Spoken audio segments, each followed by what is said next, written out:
Hello viewers, మీలో ఎంతమంది పొగాకు సేవించడం కానీ ధూమపానం లేదా మద్యపానం లాంటి అలవాట్లు ఉన్నాయి? అయితే ఇలాంటి అలవాట్లు ఉన్న వాళ్ళు నోటి క్యాన్సర్కి గురవుతున్నారు.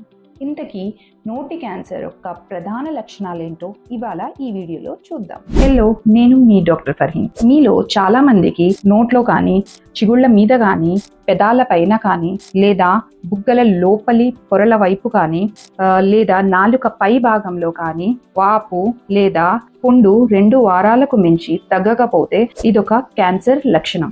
నోట్లో తెల్లని కానీ, ఎర్రని కానీ మచ్చలు లేదా పొక్కులు ఉండడం, ఏ ఆహారం తిన్నా మింగడానికి కానీ నమలడానికి కానీ ఇబ్బంది పడడం, గొంతులో ఏదో ఉన్నట్టు అనిపించడం, దంతాలు అకస్మాత్తుగా వదులుగా అవ్వడం అంటే లూజ్ అవ్వడం, నోటిలో దుర్వాసన రావడం, నాలుక లేదా దవడలు కదిలించడంలో ఇబ్బందిగా ఉండడం, నోట్లో తిమిరి కానీ లేదా స్పర్శ లేకుండా ఉండడం, వీటితో పాటు అనేక దంత సమస్యలకు కూడా గురవ్వడం.